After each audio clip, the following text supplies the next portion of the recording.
तेजस्वी ने ठाना है 2024 में पलटू राम और मोदी को भगाना है। राष्ट्रीय जनता दल की ओर से आयोजित महागठबंधन की रैली पटना के गांधी मैदान में 3 मार्च को आयोजित हो रही है। इस रैली में भाग लेकर लोकतंत्र के सारथी तेजस्वी यादव के हाथों को मजबूत करें। तेजस्वी यादव जी ने ठाना है 2024 में भाजपा को भगाना है।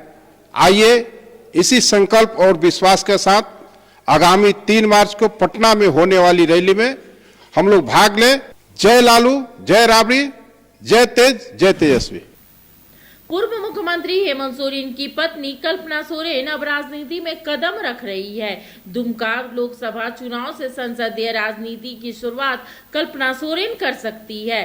4 मार्च को गिरिडीह में आयोजित झामो की स्थापना कार्यक्रम के दौरान वह पहली बार राजनीति भाषण देगी।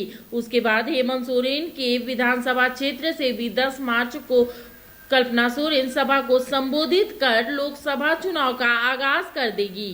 पूर्व मुख्यमंत्री हेमंत सोरेन के ईडी के गिरफ्तारी के बाद कल्पना सोरेन की राजनीति में कदम रखने के लगातार संकेत मिल रहे थे। कहा तो यहाँ तक जा रहा था कि पूर्व मुख्यमंत्री हेमंत सोरेन के बाद उनकी पत्नी कल्पना सोरेन को झारखंड का नया मुख्यमंत्री बनाया जाएगा। लेकिन राजनीतिक पेचीदगियों और तमाम कवायद के बाद झारखंड मुक्ति मोर्चा का नेतृत्व फिलहाल राज्य सरकार में चंपई सोरेन ने संभाला और कल्पना सोरेन के मुख्यमंत्री बनने और गांडे से चुनाव लड़ने की तमाम संभावनाओं पर विराम लगाते हुए जिस तरह की बातें हुई, उसके बाद से राजनीतिक हाशिए पर खड़ी कल्पना सोरेन एक बार फिर सक्रिय होने की सोच रही हैं।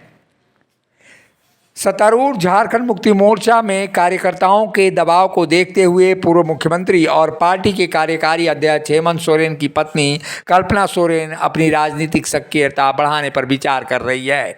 और ये विचार ही नहीं बल्कि उनका सकारात्मक कदम 4 मार्च यानी कल के दिन होगा। इस बाबत रणनीति भी तैयार की जा रही है। उनका पहला राजनीतिक कार्यक्रम गिरिडीह में 4 मार्च को प्रस्तावित है। झारखंड मुक्ति मोर्चा के स्थापना दिवस समारोह में कल्पना सोरेन शामिल होंगी। इसके बाद उनका साहेबगंज के बरहेट जाने का कार्यक्रम है। बरहेट विधानसभा क्षेत्र का प्रतिनिधित्व हेमंत सोरेन करते हैं। विपरीत परिस्थितियों में कल्पना सोरेन उनकी जगह भरने के लिए मानसिक तौर पर भी अब तैयार दिख रही हैं। जिस तरह से पूर्व मुख्यमंत्री हेमंत सोरेन के ट्विटर हैंडल को संभालते हुए कल्पना लगातार ट्वीट कर रही हैं, ऐसी में ये कहा जा सकता है कि कल्पना सोरेन अब पूरी तरह राजनीतिक मनमिजाज बना चुकी हैं। अब वो झारखंड की राजनीति में सक्रिय भी होना चाहती हैं और अपने पति के विरासत को आगे भी ले जाना चाहती हैं। इन तमाम कवायदों के बीच झारखंड मुक्ति मोर्चा की ओर से जिस तरह की बातें अब देखने को मिलेंगी और जिस तरह से अब झारखंड मुक्ति मोर्चा में कल्पना सोरेन सक्रिय होंगी, वो आने वाले दिनों में कुछ अलग ही तस्वीर पेश कर सकती है। कहा यह भी जा रहा है कि झारखंड मुक्ति मोर्चा के प्रत्याशी के रूप में दुमका संसदीय सीट से वो अपना राजनीतिक भाग्य भी आजमा सकती हैं। कल्पना सोरेन शिबू सोरेन के स्थान पर चुनाव लड़ने पर विचार भी कर रही हैं। ऐसी स्थिति में अब देखना होगा कि क्या कुछ आने वाली परिस्थितियों में बदलाव होता है। हेमंत सोरेन की गिरफ्तारी के तत्काल बाद उनके एक्स हैंडल पर वो लगातार सक्रिय दिख रही हैं और जिस तरह से वो राजनीतिक हालातों और परिस्थितियों को विवेचन कर रही हैं और जिस तरह से भावनात्मक रूप से जुड़ रही हैं, वो निश्चित रूप से झारखंड मुक्ति मोर्चा के कार्यकर्ताओं को कहीं ना कहीं बल देता हुआ दिखाई दे रहा है। और यही कारण है कि झारखंड मुक्ति मोर्चा की ओर से लगातार यह दबाव बढ़ता जा रहा है कि अब कल्पना सोरेन राजनीति के मैदान में उतर सकते हैं। अब बदली परिस्थितियों में के कारण राजनीति में उनकी सक्रियता भी होगी।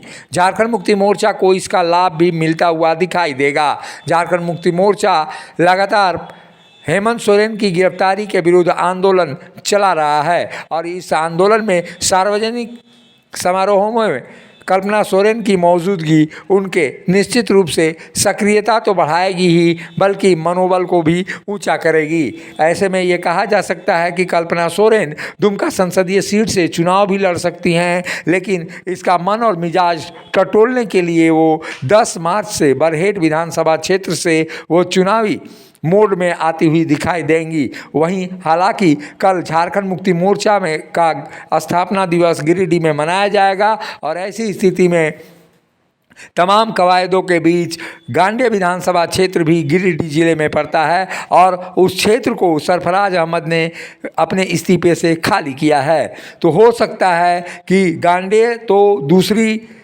स्थान पे जाएगी, हालांकि उसके पहले दुमका संसदीय सीट का चुनाव होगा और ऐसी स्थिति में दुमका से कल्पना सोरेन अगर झारखंड मुक्ति मोर्चा की प्रत्याशी बनती हैं तो निश्चित रूप से बीजेपी को मुश्किलों का वहां सामना करना पड़ सकता है। बीजेपी कल्पना सोरेन के सहानुभूति लहर को देखते हुए कोई क्या कुछ रणनीति तय करेगी, आने वाले दिनों में देखना होगा। लेकिन इतना जरूर है, अगर दुमका संसदीय सीट से कल्पना सोरेन को झारखंड मुक्ति मोर्चा प्रत्याशी बनाती है तो निश्चित रूप से झारखंड मुक्ति मोर्चा दुमका में कड़ी चुनौती पेश करेगा। मुखर संवाद के लिए रांची और दुमका से अशोक कुमार की रिपोर्ट।